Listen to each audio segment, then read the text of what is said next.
Hello everyone, welcome to our channel శృతితో ముచ్చట్లు. ఇక్కడ నేను మా బావ అండ్ కో సిస్టర్ వాళ్ళ గృహప్రవేశానికి వచ్చాము. నార్మల్గా అయితే గృహప్రవేశానికి ఇల్లు పెళ్ళి అలా మార్నింగ్ టైంలోనే ఉంటుంది. బట్ ఇది మనకి సెకండ్ హ్యాండ్ ఇల్లు కాబట్టి మనకి ఏమి ఉండదు. కానీ మేము మార్నింగ్ టైంలోనే ఏ టైం బెటర్ ఉంటుంది అని పంతుని అడిగితే మాత్రం 4:30 to 5 బెటర్ ఉంటుంది. ఆ టైంకి మీరు మంచి ముహూర్తం ఉంది కాబట్టి ఆ టైంకి రండి అని అంటే మేము వచ్చినాం అందరం. కానీ పంతులు మాత్రం లేట్ వచ్చిండు. మేమైతే ఇక్కడ వాస్తు పూజ అండ్ హోమము సత్యనారాయణ పూజ చేసుకుందామని అనుకున్నాము. మార్నింగ్ 6:30 వరకల్లా అన్ని ఫార్మాలిటీస్ అయితే కంప్లీట్ అయ్యి నార్మల్గా మనకి దేవుళ్ళు తీసుకెళ్ళడం పాలు బొంగడం అని అయిపోయాక ఇంకా ఇంట్లో బాగా వేడవుతుంది ఇప్పుడు సమ్మర్లో అని చెప్పేసి బయట అందరం కూర్చొని ఇట్లా ముచ్చట్లు పెట్టుకుంటూ ఉన్నాము. ఇది మా ఫ్యామిలీ. మా మామయ్య వాళ్ళు 5 మెంబర్స్, మా అత్తయ్య వాళ్ళు 4 మెంబర్స్ ఉన్నారు. ఇంకో అత్తయ్య కొంచెం లేట్ అవుతుందని చెప్పేసి ఇంకా రాలేదు. గ్రీన్ కలర్ శారీ కట్టుకున్నది మా రెండో వదిన, ఎల్లో కలర్ శారీ కట్టుకుంది మా పెద్ద వదిన. నార్మల్గా నా వీడియోస్ చూసే వాళ్ళకు తెలుస్తుంది వాళ్ళు ఎవరు ఏంటి అని చెప్పేసి. మేము 4 ఫ్యామిలీలు, 4 అత్తయ్యలు ఒకటే దగ్గర ఉంటారు, ఒకటే కాలనీ, జస్ట్ వాకబుల్ డిస్టెన్స్లోనే ఉంటారు. నడుచుకుంటూ వెళ్ళేటట్టు పక్క లైన్ వెనక లైన్ అలా ఉంటారు. అందులో మా హస్బెండ్ వాళ్ళు 6 మెంబర్స్. ఇక్కడ మేము చిన్న చిన్న ఫార్మాలిటీస్ కంప్లీట్ చేసుకునే వరకు మా హస్బెండ్ పిల్లలిద్దరిని రెడీ చేసుకొని వచ్చారు. వాళ్ళిద్దరు సేమ్ డ్రెస్ వేసుకున్నారు, బ్రదర్స్ లాగా. నార్మల్గా అయితే వాళ్ళిద్దరు బ్రదర్స్ గారు, బావ బామ్మర్దులు. మా వదిన వీళ్ళిద్దరికి పిల్లలకి సేమ్ వేద్దామని చెప్పేసి సేమ్ డ్రెస్సెస్ తీసుకొని వచ్చింది. ఇద్దరు మంచిగా క్యూట్గా రెడీ అయ్యి వచ్చి కూర్చున్నారు.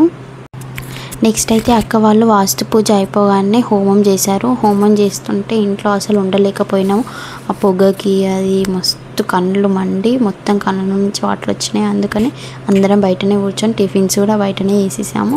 మా అత్తయ్య వాళ్ళు ఇక్కడ 4 మెంబర్స్, కానీ వాళ్ళు ఒక కో సిస్టర్స్ లాగా కాకుండా ఓన్ సిస్టర్స్ లాగా ఉంటారు. అసలు ఎంత ఒకరినొకరు చేసుకుంటారు. ఏదైనా కూడా వాళ్ళు ఫొటోస్ దిగడానికి అని చెప్పేసి లైన్లో నిలబడుతున్నారు దించుర్రి అని.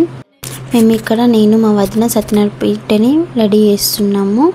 ఎందుకంటే హోమం అయిపోయాక వాళ్ళు ఇక పూజ పైన కూర్చుంటారు కదా, అందుకని. నాకు సత్యనారాయణ పూజ అన్న వాటిని పూజని అలంకరించడం అంటే చాలా ఇష్టం. ఎవరైనా నన్ను ఇన్వైట్ చేసినా చేయకపోయినా ఎవరైనా ఎక్కడైనా పూజ జరుగుతుంది అంటే నేను ఫ్రీగా ఉంటే మాత్రం ఖచ్చితంగా వెళ్ళి కథ విని ప్రసాదం అయితే తీసుకొచ్చుకుని ఆ కథ అదైతే ఎంత బాగుంటుందో అసలు. చాలా మంచి నమ్మకం కూడా ఉంటుంది. ఇయర్లీ వన్స్ అయినా చేసుకోవాలని అనిపిస్తుంది. చాలామంది కార్తీక మాసంలో అయితే సత్యనారాయణ పూజ ఖచ్చితంగా చేసుకుంటారు. ఇక్కడ నేను మా బావ అండ్ అక్క వాళ్ళకైతే ఓడిబియ్యం పోస్తున్నాను. నార్మల్గా అయితే కొందరు దాంట్లో ఓన్లీ లేడీస్కే పోస్తారు, కొందరు దాంట్లో జెంట్స్కి లేడీస్ పోస్తారు. మా పద్ధతిలో అయితే ఇలా ఉంది, ఒక్కొక్క దగ్గర ఒక్కొక్క పద్ధతిలో ఉంటుంది. నేను ఇది అయిపోగానే ఇంకా కొంచెం ఫ్రెష్ అప్ అయ్యి శారీ చేంజ్ చేసుకోవాలి అని అనుకున్నాను. రిలేటివ్స్ అందరూ వస్తారు కదా ఆ టైంకి అని.